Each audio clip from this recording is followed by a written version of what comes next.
Capcom's Blue Bomber returns to his roots in Mega Man 9, the first new installment to the original series in over a decade.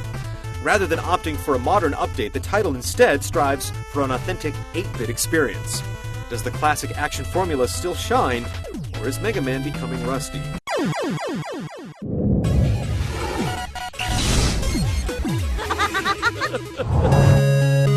Set shortly after the events of Mega Man 8, several of Dr. Light's robots have mysteriously gone berserk. Dr. Wily appears before the masses during a broadcast and accuses the illustrious inventor of foul play. With the public demanding justice, Mega Man swears to clear Dr. Light's name and expose the true culprit. The story is classic 8-bit fare, and at points intentionally mocks itself. But the series has never been known for its strong narrative, and Mega Man 9 is no exception.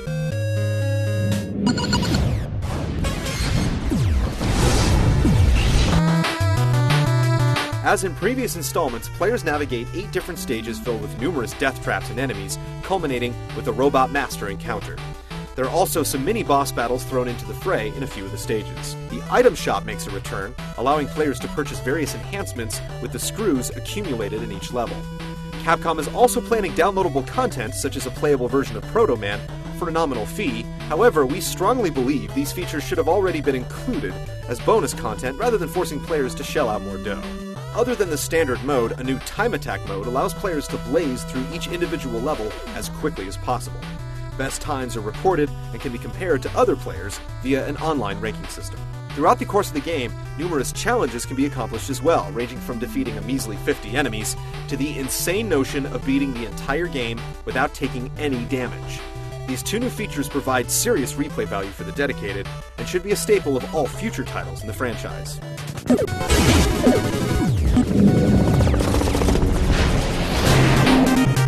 There's no sidestepping the fact that Mega Man 9 is a beast.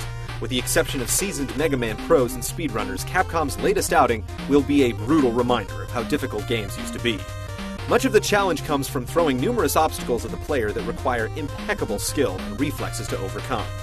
There's also a fair share of cheap death traps, which are just as annoying now as they were back in the originals. Whether it's a well-placed enemy, vanishing blocks, fierce winds, or lava flows, expect to die numerous times before successfully completing any level.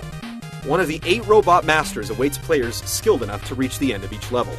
Though most of the Robot Masters are very difficult to overcome with the standard Buster Cannon, it's unfortunate that utilizing power-ups can reduce the battle to mere seconds, eliminating any semblance of skill. In fact, several bosses can be overcome by button-mashing the power-up ability. This is a true, hardcore game that will test the very limits of your skill.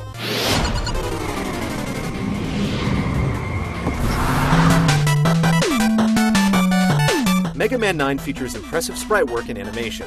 Everything is within the technical limitations of the original NES, but that hasn't stopped Capcom from pushing the envelope in a few places with some nice attention to detail. One minor issue is the rather bland appearance of some of the later levels in the final stretch of the game.